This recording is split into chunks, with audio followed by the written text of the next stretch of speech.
não deixe a esperança morrer. Noemi Martins Melo, não deixe a esperança morrer. Cristiane Fonseca, não deixe a esperança morrer. Arthur Vieira, não deixe a esperança morrer. Leonardo Silva, não deixe a esperança morrer. Quando terminar aqui, por favor, eu quero que você curta a página Eu Creio na Minha Geração. A página Eu Creio na Minha Geração foi a página que compartilhou conosco, a nossa audiência disparou. Também quero que você se inscreva no canal Cristo Vive, que é o canal do YouTube, e quero também, eu começo a pregar agora, que você se inscreva no meu canal Israel Almeida. Lá tem várias mensagens, eu subi uma mensagem ontem, a ceia e Judas. A ceia do Senhor e Judas é uma mensagem que eu preguei domingo passado, poderosa. Você vai ser edificado e impactado. Vamos lá. Tamar. Tamar, o nome Tamar significa palmeira. O nome Tamar significa palmeira, mas não é palmeira de coco. Não é palmeira que a gente vê aqui. Pastor Leonardo Silva está aí e sabe que a palmeira lá na região, lá no Oriente, lá em Israel, é a árvore de tâmara, a fruta chamada tâmara. Então, significa produtora de tâmara. A Tamar significa tamareira, produtora de tâmara. E quem já foi em Israel, a Noemi já foi em Israel comigo, a Cirlei também, e algumas outras pessoas, o pastor Leonardo vive em Israel, sabe que o mel de tâmara é um mel poderoso, né? Além de ser um mel muito saudável, é um mel muito gostoso, é muito saboroso, é quase viciante. A Tamar era doce como a tâmara. Grava isso, a Tamar era doce como a tâmara. A Tamar veio para salvar, para adoçar a vida tão amarga de pecado do Judá. A Tamar chegou na vida do Judá de fato para mudar a vida dele, para transformar a vida dele, para confrontar o amargo do pecado com o doce da fé. Grava isso. Está aqui, diante dessa palavra, o contraste entre o fel do pecado, da mentira, da ganância, de tantos outros pecados, com o doce da fé. A Tamar representa a fé no Deus de Abraão, a fé nas promessas de Abraão. A Tamar significa, de fato, o confronto entre o fel do pecado e o doce da santidade, ou o doce da fé. É isto. E é aqui que eu começo a pregar. Oh, glória a Deus! Porque quando a gente olha para esse texto, eu preciso contextualizar algumas pessoas que chegaram hoje, porque ontem foi tremenda live. Ontem eu expliquei o porquê Judá desceu para a terra dos cananitas. E aconteceu no mesmo tempo, versículo 1 do capítulo 38, fique com a Bíblia aberta. O Judá desceu de entre seus irmãos e entrou na casa de um varão chamado Ira. Ele desce, e de fato ele desce, sai da casa do seu pai Jacó, porque vocês têm que lembrar, ele deu a ideia de vender José. Ele volta para casa com a túnica cheia de sangue, entrega para o seu pai. O seu pai pensa que o José morreu. O Jacó chora, o Jacó lamenta, o Jacó não consegue ser consolado. E esta visão de Judá mexe com a cabeça dele, a consciência dele pesa, até que ele decide sair de casa e ele desce. Ele vai para bem longe. E quando ele chega na terra dos cananitas, ele decide casar com uma mulher chamada Sua. E o texto é muito rápido. Moisés escreve esse texto de forma muito célere. Então ele não para explicar. Diz que o Judá desce e casa. Ele casa e tem 3 filhos. Algumas coisas eu falei ontem, vou introduzir para começar hoje aqui nas verdades que o Espírito Santo me deu. Escuta isso. O Judá casa com a mulher cananita, uma mulher idólatra, uma mulher que não guarda os preceitos, os conceitos, a fé, as doutrinas, as crenças, a tradição oral, a tradição familiar de Judá. Inclusive Judá já se desvia, se descola do seu pai, vai para longe, não quer saber de ninguém, de nada e ninguém, não quer saber da fé. Você não vê o Judá orando, Judá cultuando, não. Ele guarda sim uma lei oral chamada Levirato, que depois vai se tornar uma lei mosaica. Mas é só isso, você não vê ele orando, você não vê ele instruindo os filhos. Parece que quem influencia os filhos aqui é a esposa. Tanto é que os filhos de Judá são egoístas, são filhos que não seguem a tradição de Abraão, de Isaac, de Jacó. Os filhos de Judá são influenciados diretamente pela mãe. E diz o texto que quando os filhos crescem, o Judá escolhe uma esposa para o seu filho Onã. Olha que interessante, continuou, teve o Selá, depois o Onã. Judá, pois, tomou uma mulher para Er, que é o seu primogênito. E o nome dela era Tamar. Olha que interessante. Agora, veja só, esse filho, versículo 8. Então disse, versículo 7, porém, o primogênito de Judá era mau aos olhos do Senhor, pelo que o Senhor o matou. Meu Deus, Deus matou o rapaz. Isso é meio que chocante, não é? Quem não conhece a fé, muitas pessoas que não creem em Deus, muitos ateus, quando olha um negócio desse aqui, fica louco. Deus matou o primogênito o primogênito de Judá. Matou por quê? Matou porque ele era mau aos olhos do Senhor. Bom, o Moisés não explicita porque ele era mau. Certo é que ele era um menino que estava muito distante de Deus. Bom, ele morreu. Quando morre, o Judá chama o Onã. Olha aqui, versículo 8. Então Judá chamou o Onã e disse: entra a mulher de teu irmão e casa-te com ele e suscita semente a teu irmão. Olha que interessante, porque existia, repito agora, nesse tempo, uma lei oral chamada de levirato. Essa lei que é quando o rapaz morre, a viúva casa com o irmão. Porque a viúva tem que casar com o irmão? Porque a viúva vai gerar uma criança. Essa criança vai herdar as terras do pai. Essa criança vai herdar o nome do pai. Essa criança vai suscitar a herança do pai e manter a genealogia do pai. Então a viúva casa com o cunhado. O cunhado pode sim abrir mão. O cunhado pode abrir mão se tiver outro cunhado. O cunhado pode abrir mão se tiver outro parente próximo. Mas existe toda uma cerimônia para ele abrir mão. Ele tem que ir na porta da cidade, tem que tirar o sapato. E a mulher que vai ser rejeitada cospe na pessoa. Esta é a lei mosaica.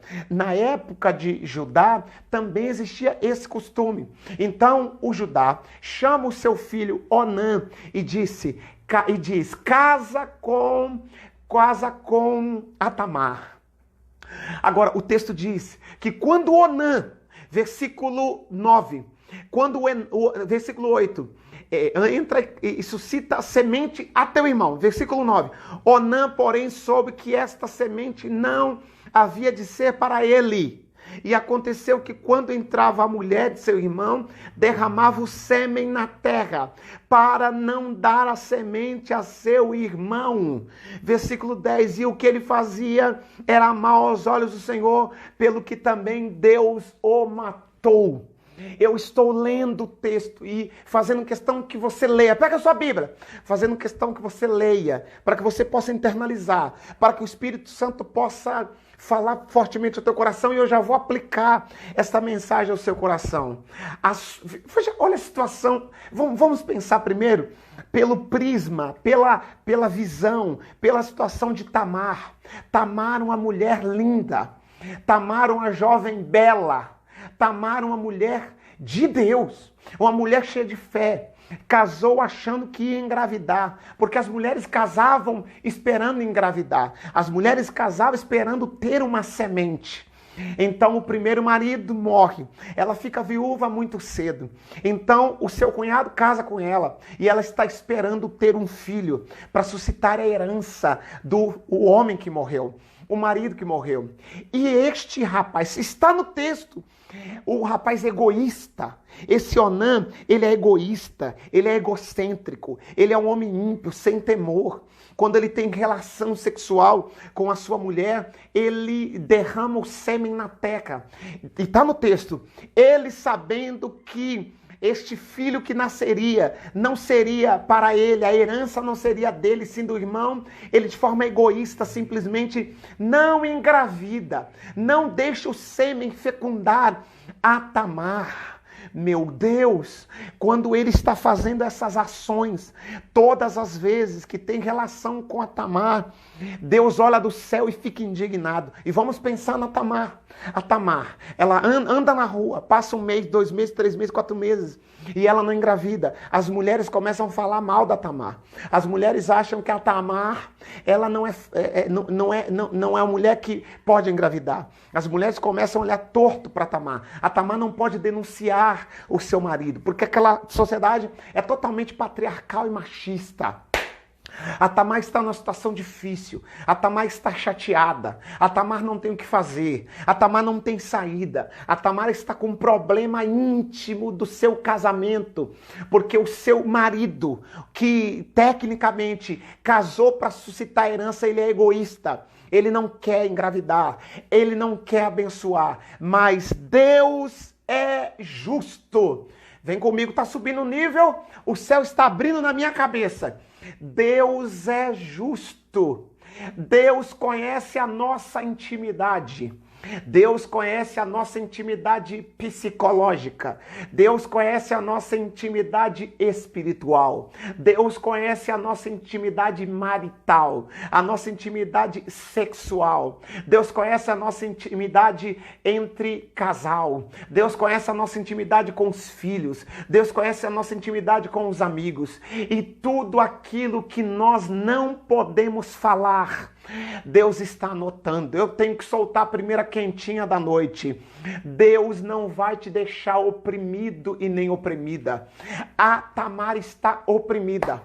A Tamar quer engravidar. A Tamar pode engravidar. Mas o marido, simplesmente de forma egoísta, está tirando esta bênção de Tamar. Mas como diz o nordestino, deixar, porque deste Deus cuida.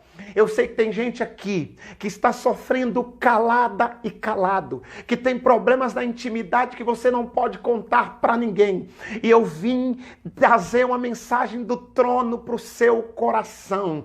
Deus está vendo e Deus vai tratar com essa pessoa de forma pessoal, íntima, e o que Deus quiser fazer, Ele vai fazer e ninguém tem nada a ver com isso. O que me chamou muita atenção e o Espírito Santo mandou eu destacar aqui na live esta noite para todo mundo que está assistindo ainda e vai assistir, é isto: quando eu decidi tratar, se eu quiser matar, eu mato e não vou preso. Está no texto. O texto explica ele mesmo. E Deus matou Onã. Deus pegou o primeiro marido da Tamar, que era ímpio, e matou. O ímpio que não deixava ela ir para a igreja. O ímpio que não queria se converter e não queria deixar ela adorar. O ímpio que não queria deixar ela tomar posse da mensagem e da palavra. E tomar posse da fé que Deus estava colocando no coração dela. Deus matou. O segundo não queria que ela frutificasse. Porque tem gente que anda com você, marido, esposa, filho, patrão, pastor, sei lá quem. Às vezes pessoas da família que estão andando com você, mas não querem que você prospere, não querem que você frutifique, não querem que você conceba. Mas Deus vai limpar o teu caminho. Eu não sei se Deus vai fazer essa pessoa mudar. Eu não sei se Deus vai matar. Eu não sei se Deus vai colocar no leito. Mas assim diz o Senhor: eu vou abrir o caminho para você me adorar. Eu vou abrir o caminho para você frutificar. Eu vou abrir o caminho para você me adorar. Eu vou abrir o caminho para você cultuar. Eu vou abrir o caminho para você prosperar. Pega essa palavra que é de graça. Oramá, remanakatamaya. Eu quero que você anote, 1 Samuel capítulo 2, versículo 6. O Senhor é o que tira a vida e a dá, faz descer a sepultura e faz tornar a subir dela. O Senhor empobrece e o Senhor enriquece. O Senhor ajunta, o Senhor espalha batalha. Ele está no controle. A Ana, que não tinha filho, brada no capítulo 2 dizendo: aquela que tinha muitos filhos é como se não tivesse, e a que não tinha, como se tivesse 7 filhos. Aquela que não tem, Deus dá 7 filhos, e 7 é o número de Deus. E quem tinha, é como se não tivesse. Eu estou sentindo de profetizar. Eu estou sentindo e recebendo autoridade para profetizar. Conte os dias, porque eu vou tirar do teu caminho o Onã. Tirar do teu caminho pessoas que querem impedir de você frutificar, impedir de você adorar, impedir de você, aleluia, projetar. Vou!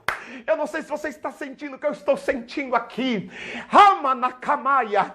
Se Deus está de fato me usando, seja tocado. Se você está sentindo um arrepio, se você está sentindo vontade de chorar, é o Espírito Santo que está dizendo para você: eu tenho um útero espiritual para você.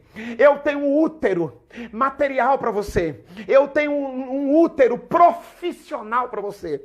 Eu tenho um útero ministerial para você. E se tem um Onã querendo se aproveitar, ai meu Deus, sabe que o Onã, ele era um homem egocêntrico, egoísta.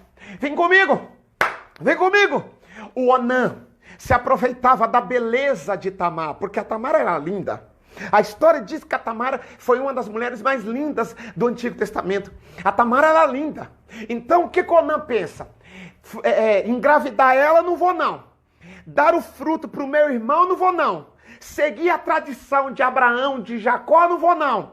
Mas usar o corpo dela, eu vou. Agora que engraçadinho, Onã. Usar o corpo dela, ele queria. Ter relação com ela, ele queria. Mas na hora da responsabilidade, ele jogava o sêmen fora. É assim que muita gente faz. Quer usar as suas habilidades, quer usar a beleza que Deus te deu, tem relação profissional com você, relação até sexual para você que eu estou falando na intimidade, relação de negócios, relação profissional, usa a sua expertise, o que Deus te deu, e na hora de ele dar um retorno, ele joga o sêmen fora, porque ele não quer dar os méritos para você. Porque o sêmen é dele. O sêmen é dele, mas a ovulação e o útero é de Tamar. A Tamar não pode ser usada, ela tem que frutificar. A Tamar não pode só ser uma peça de uso para o bel prazer, não. Ela precisa ter uma importância, ela precisa ter uma importância no projeto do reino. Vem comigo que eu estou recebendo autoridade para profetizar. Porque os filhos de Judá não quiseram que a Tamar frutificasse. Tá descendo quentinho, eu vou soltar. Sabe por que eles não quiseram? Porque eles não tinham visão espiritual. Sabe por que eles não quiseram? Porque eles eram carnais. Eles sacaram que a Tamar tinham verdades, que Tamar tinha um chamado e uma beleza que não era só dela. A Tamar tinha qualidades que vinham de Deus. A Tamar tinha um útero abençoado que ia salvar muita gente. A Tamar ia gerar muita coisa. E os carnais não querem que você gere. Os carnais querem te usar, te pressionar, te jogar para baixo. Os carnais querem que você se sinta um lixo. A Tamar se sentiu um lixo, porque o primeiro morreu, o segundo usava ela. Aí sabe o que Deus fez? Deus matou. Deus matou. Aí sabe o que acontece? O Judá, o pai, ele não consegue entender que o problema não estava na Tamar. Ele não consegue entender que o problema não estava na Tamar. O problema primeiro estava na escolha dele de deixar a casa do seu pai para se juntar com gente que não tinham princípios espirituais. O problema foi quando Judá deixou a casa da bênção, o lugar do milagre, a casa do pai, e desceu para se juntar com pessoas que não tinham compromisso, se casou, gerou meninos no útero de pessoas que não tinham compromisso. Os meninos nasceram sem temor, cresceram sem temor, e agora Deus vai matando, pesando a mão, porque toda semente tem uma colheita. E quando o segundo filho morre, eu estou pensando que o Judá ele vai dizer, Senhor, me perdoa. Me perdoa, poupa a vida do meu terceiro filho. Senhor, eu quero voltar ao primeiro amor. Eu vou pegar esse filho, eu vou discipular ele. Eu vou dizer para ele que não é para derramar o sêmen na terra. Eu vou falar para ele, porque o texto diz que ele era pequeno, ele ainda ia crescer, a Tamar teria que esperar ele, dava tempo do Judá discipular o seu filho e dizer para o seu filho, filho, não siga os passos dos seus irmãos. Os seus irmãos morreram no pecado, eu também pequei, mas vamos pedir misericórdia. Sabe o que o Judá fez? O Judá transferiu a culpa da morte dos seus filhos para Tamar. Tamar! Tamar! A Tamar levou a culpa da morte dos dois filhos. O Judá transferiu a culpa pela morte dos dois filhos para Tamar. Veja, senão, veja, vamos ler a Bíblia, capítulo 38, nós vamos no capítulo 38, versículo por versículo. Quem não gosta de Bíblia pode ir assistir a televisão, por favor. Agora quem gosta de Bíblia, pega a Bíblia, recebe isso aqui. Vamos lá, capítulo 38 e versículo 11. Então, Judá disse a Tamar, sua nora, fica-te viúva na casa de teu pai, até que Selá, meu filho, seja grande, porquanto disse, pensou no seu coração, para que porventura não morra também este como seus irmãos. Assim foi-se Tamar e ficou na casa de seu pai. Meu Deus, a Tamar estava de luto, de 2 maridos, e teve que voltar para a casa da mãe, e envergonhada, voltou para a casa da mãe. Pega essa, Brasil. A Tamar, mulher de fé, voltou para a casa da mãe, sem herança, sem filho, sem descendente, sem esperança, sem dinheiro, sem pensão, envergonhada e ainda com a pecha, a marca de mulher que mata marido. Todo mundo que fica com ela morre. As pessoas ficaram falando e ela ficou em casa, capítulo 38, Gênesis 38, ela ficou em casa, sofrendo. E o Judá diz, eu não vou dar o meu filho para ela, porque todo homem que casa com ela morre. O Judá não entende que é Deus permitindo tudo isso e chamando a atenção para que ele volte. Agora, eu me impressiono com a psicologia de Judá.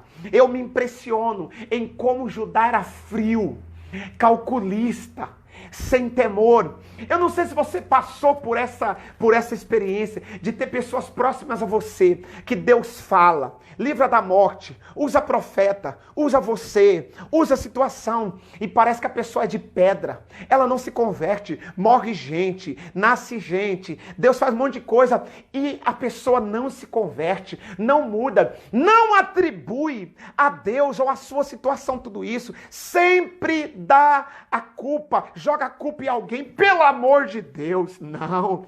Olha aqui, capítulo 38 e versículo 12. Passando-se, pois, muitos dias, morreu a filha de Sua, mulher de Judá. Versículo 12. E depois se consolou Judá e subiu aos tosqueadores das suas ovelhas em Tina. Ele ira, seu amigo, o Adulamita, e deram aviso a Tamar, dizendo, eis que seu sogro sobe a Tina, a tosquiar as suas ovelhas. Então ela tirou de sobre si as vestes da sua viuvez, e cobriu-se com um véu, e disfarçou-se, e assentou-se à entrada das 2 fontes, que estão no caminho de Tina, porque via que Selá já era grande, e ela lhe não fora dada por mulher, e vendo-a Judá, teve-a por uma prostituta, porque ela havia coberto o seu rosto. Hoje eu vou ficar só até este texto. Escute isto. O Judá, ele perde os seus 2 filhos e perde a sua esposa, e ele não volta a Deus. Eu vou repetir, o Judá perde os seus 2 filhos por conta de pecado, de impiedade. Ele perde a sua esposa. E sabe o que acontece? Passou o luto. Ele volta ao trabalho e vai para a região de Tina. e perto da entrada, junta duas fontes, ele vê uma mulher que parece uma prostituta. E ele simplesmente diz: vou me deitar com a prostituta. Meu Deus, esse homem não tem coração. Ele acabou de perder 2 filhos, acabou de perder a esposa. Deus está chamando a atenção dele, mas ele prefere sair e ir deitar com uma prostituta. Esse sentimento de Judá é muito diferente com o sentimento que Jacó teve. Porque quando Jacó pensou que José tinha morrido, quando Jacó pega a túnica de José, o Jacó chora. Se você quiser anotar, capítulo 37, versículo 34 de Gênesis. Então Jacó rasgou suas vestes, vestiu-se de pano de saco e chorou muitos dias por seu filho. Todos os filhos e filhas vieram consolá-lo, mas ele recusou ser consolado, dizendo: não, porque eu vou chorar e descerei à minha sepultura para junto do meu filho. E ele continuou a chorar. O Jacó, ele chora por muito tempo, por muitos anos, a morte de José. Judá não. Judá, quando os filhos morrem, ele se levanta. Quando a esposa morre, ele se levanta e prefere deitar com a prostituta. Mas deixa eu falar da Tamar para terminar, porque a Tamar está envergonhada. A Tamar ficou meses, talvez não, anos, esperando o 3º filho vir para ela casar. E ela percebeu que o Judá não entregaria o 3º filho. Então, quando ela fica sabendo que o Judá está passando na região dela, ela se veste de prostituta. Judá e a prostituta. Quando ele vê a sua nora, que ele não sabe que é a nora, vestida com véu, na esquina, ele diz: é uma prostituta. É aqui que eu queria chegar. Eu preciso falar do penhor para terminar, tá bom? Só o penhor e eu termino. Olha que interessante. Vamos continuar a leitura, capítulo 38 e versículo 16. Dirigiu-se, pois, ela no caminho e disse: vem, peço-te. Dirigiu-se para ela, o Judá, dirigiu-se para ela no caminho e disse: vem, peço-te, deixa-me entrar a ti, porquanto não sabia que ela era sua nora. E ela disse: que darás para que entres a mim? E ele disse: eu te enviarei um cabrito do rebanho. E ela disse: dá-me o penhor até que você me envie o cabrito. E ele disse: que penhor que eu te darei? E ela disse: o teu selo, o teu lenço, o teu cajado. E ele disse: tudo bem, o lenço, o selo e o cajado. É aqui que eu queria chegar. Eu quero dar uma pincelada, termino, e amanhã eu vou me aprofundar no lenço, no cajado e no selo. Olha que interessante. Olha como a Tamar cria uma situação. E aqui, irmão, você não pode, eu vou te dar um aviso. Você não pode perder quarta, quinta e sexta. Porque essa mensagem é libertadora. Mas essa mensagem para muitos é polêmica.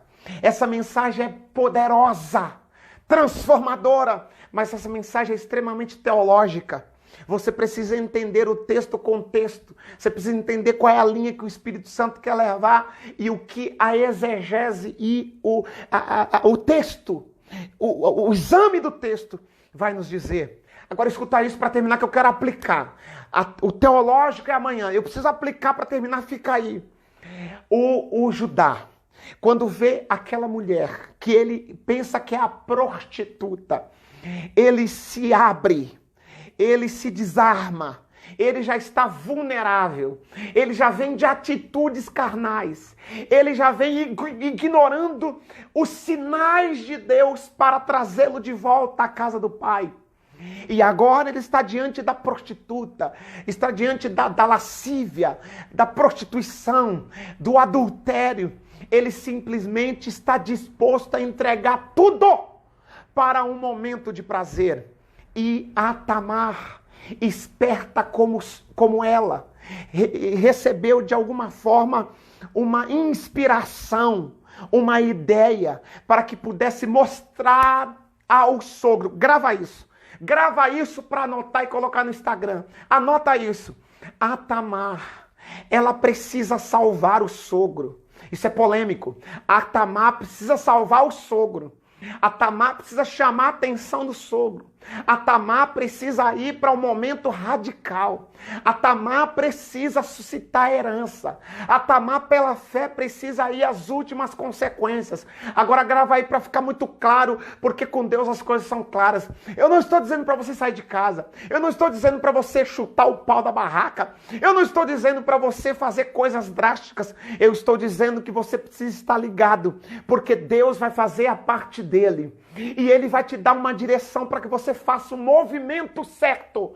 O movimento que vai te levar a um resultado que vai salvar o teu esposo, vai salvar o teu filho, vai salvar a tua casa e vai salvar a tua geração. Ô glória! O Judá tem que voltar para casa. O Judá tem que voltar para casa do pai. O Judá, daqui a alguns anos, tem que se encontrar com José lá no Egito. O Judá tem que receber a bênção de Jacó. O Judá precisa voltar à casa do pai para receber a bênção da tribo de Judá. O Judá é um leão, mas agora ele virou um gatinho. Porque o pecado faz do leão um gatinho mansinho. Eu vou repetir, o pecado faz de um leão um gatinho mansinho. Quando a prostituta diz, eu quero uma garantia, ele diz, eu te dou o meu selo. O selo, eu vou só dar uma pincelada. O selo era a marca. O selo era também o anel. No anel tinha o selo. Então, o selo e o anel era a assinatura. O selo e o anel era a assinatura. Então, o Judá tem uma assinatura, tem uma marca. Ele está pegando o seu anel, que é a assinatura, que é a marca. Ele está pegando o seu anel, que é honra. O seu anel, que também é a graduação. O seu anel, que também é identificação. E entregando para a prostituta. Ele também está pegando o lenço que o cobre, o lenço que o protege do calor, o lenço que serve também para consolar quando ele está chorando, o lenço também que serve para uma série de situações no momento de exposição, porque ele é pastor. E lá no deserto ele precisa do lenço para cobrir a cabeça, do lenço para cobrir o rosto, o lenço para cobrir a cara, porque vem a tempestade de areia e aí o lenço protege. Ele precisa de proteção. O lenço é proteção. Ele pega a proteção e entrega para a prostituta. Ele pega o anel, que identificação e assinatura, entrega para a prostituta. Agora prepara isso para você dar um glória. Um glória assim, de misericórdia, né? Ele pega o cajado e entrega para a prostituta. O cajado era esculpido pelo próprio dono. O cajado tinha o nome. O cajado era personalizado. O cajado era o símbolo do pastor. Eu não sei se você sabe, o Judá era pastor. O Judá vivia nos campos pastoreando. Ele pega o instrumento do trabalho dele. Ele pega o cajado de pastor. Ele pega a identidade dele. Ele pega o lenço dele. E amanhã eu vou falar do significado. Eu vou entrar nisso aqui. E ele entrega para a prostituta. Ele se torna extremamente vulnerável. Ele se despe. Pega essa e anota. Quando Judá entra diante da prostituta, porque na cabeça dele é uma prostituta, ele se despe, mas ele não se despe só da roupa física, ele despe a sua alma, ele entrega o seu ministério, ele entrega a sua identidade, ele se vulnerabiliza, ele dá o golpe de misericórdia. Ele já vinha ignorando tudo que Deus fez. Ele já estava perdendo muita coisa. Mas quando ele se entrega à prostituição, quando ele se entrega ao pecado da lascívia e da pornografia e da prostituição, ele entrega tudo. E o pior, esse penhor. E aí o detalhe, qual é o penhor? Qual é a garantia que você me dá? Ele diz o que você quiser. Ela diz, eu quero o que de melhor você tem, que é a sua assinatura, que é a sua característica, que é o seu ministério, que é a sua sensibilidade, que é a sua proteção. Olhe para cá, eu preciso terminar, porque o pecado faz isso.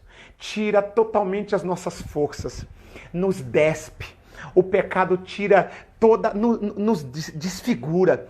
O pecado tira as nossas forças. O pecado nos deixa no chão. Quando o Judá termina o serviço do pecado, ele sai. Passa um tempo, eu só vou citar a mensagem amanhã eu continuo. E eu vou me aprofundar. Quando ele sai, ele vai pegar o cabrito e quando ele volta, pergunta para as pessoas ali, eu que vim entregar o cabrito para pegar o penhor, a garantia, para pegar o meu lenço, para pegar o meu anel, para pegar o selo, para pegar o meu cajado. Disseram, nunca teve prostituta aqui. Ele fica desesperado. E aí, sabe o que ele faz? Ele esquece o assunto. Ele coloca uma pedra. Ele fica pastor sem cajado, pastor sem lenço, pastor sem anel, pastor sem autoridade, pastor sem identidade e pastor sem sensibilidade. Lenço para chorar.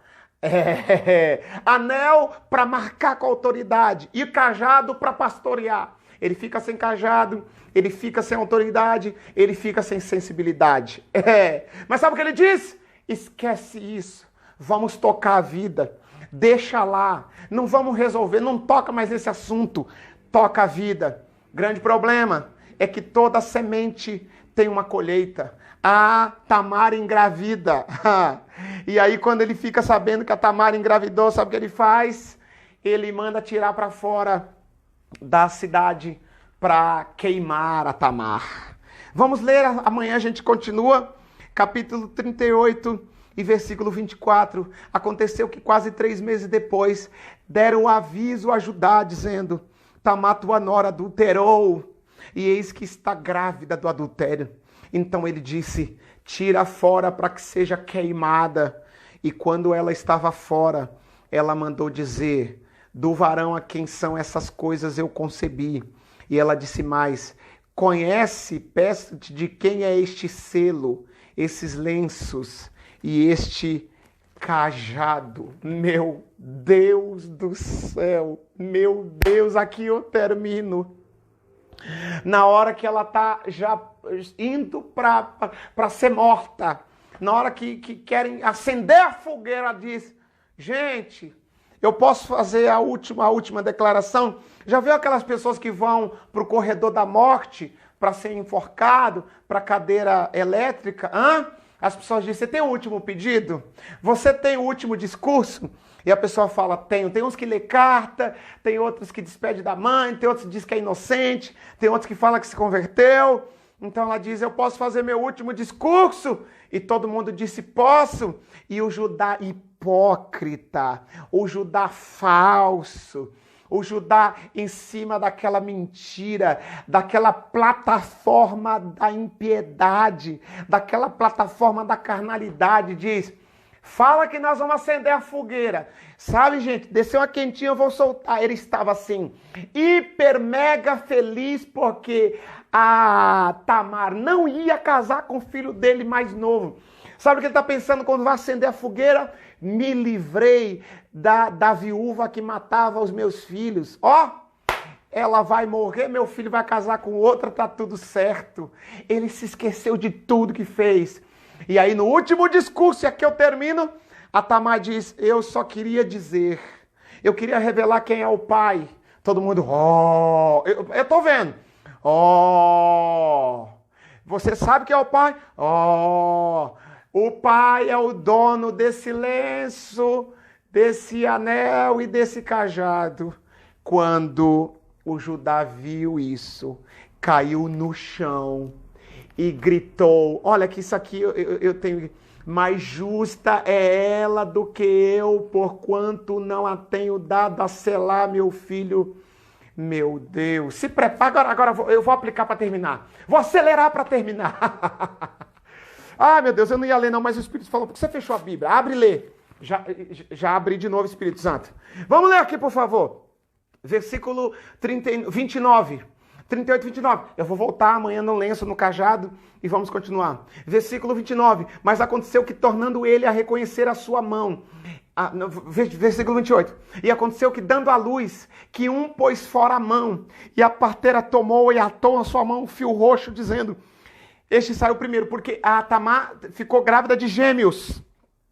Mas aconteceu que, tornando ele a recolher a sua mão, eis que saiu o seu irmão, e ela disse: como tens tu rompido, sobre ti é a rotura. E chamou o seu nome Pérez. E depois saiu o seu irmão, em cuja mão estava o fio roxo, e chamaram o seu nome Zerá. Meu Deus, ela ficou grávida de 2 meninos. Meu Deus, não. Para tudo, Brasil. Quem ficou até o final da live, essa aqui é o bônus. Quer ver o bônus de Jeová? O bônus? Abra sua Bíblia, por favor, em Mateus capítulo 1. Vem comigo, Brasil. Vem comigo. É para você ficar pensando até amanhã. Eu vou ler isso aqui, você vai ficar pensando até amanhã. Vem comigo. E aí eu oro. Fica aí que eu vou orar. Takamanahassama. Terimiante foa. Capítulo 1, já abriu a Bíblia, capítulo 1, versículo 1 de Mateus. Livro da geração de Jesus Cristo, filho de Davi, filho de Abraão. Versículo 2, Abraão gerou Isaque, Isaque gerou Jacó, e Jacó gerou Judá. Judá, que Judá? O Judá, o adúltero. O Judá que não queria assumir a Tamar. O Judá, esse Judá que eu estou falando. Vamos ler de novo capítulo 1, versículo 2 de Mateus. Abraão gerou Isaque, Isaque gerou a Jacó, Jacó gerou Judá e a seus irmãos.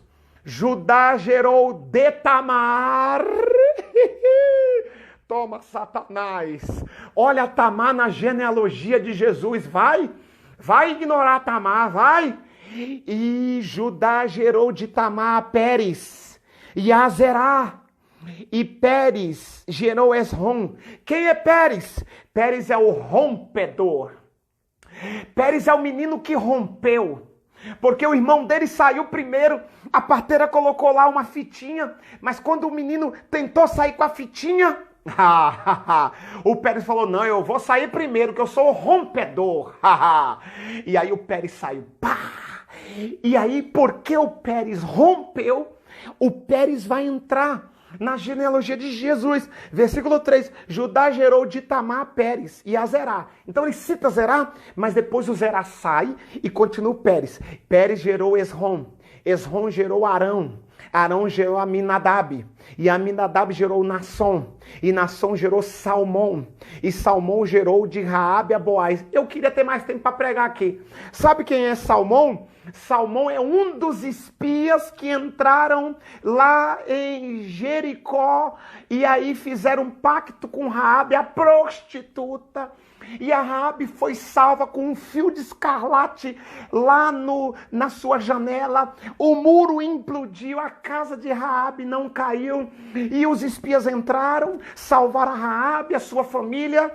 E esse cara aqui, chamado Salmão, aqui o Salmão pega Satanás.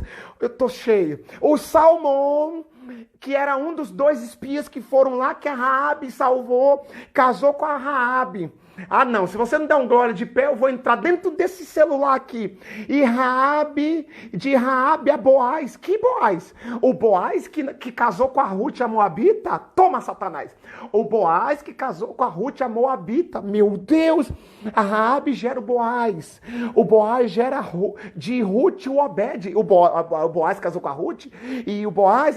pega aqui. O Boaz casou com a Ruth. E aí a Ruth teve o Obed. E o Obed gerou a Jessé. O Jessé gerou o rei Davi. Peraí, o Jessé que é o pai de Davi? O Jessé gerou o rei Davi. O rei Davi gerou Salomão. Da que foi mulher de Orias. Salomão gerou Roboão e Roboão gerou... Meu Deus! Tá bom, né? Tá bom, amanhã a gente continua que já tá... Terminou. A live terminou. O que eu quero te dizer para terminar é que Deus vai te fazer gerar, independente de quem quis impedir, e vai nascer um rompedor. Vai nascer um Pérez de dentro de você, o rompedor. Deus vai te dar filhos que vão gerar. Deus vai te dar projetos que vão marcar gerações. Deus vai te dar filhos espirituais, ministeriais,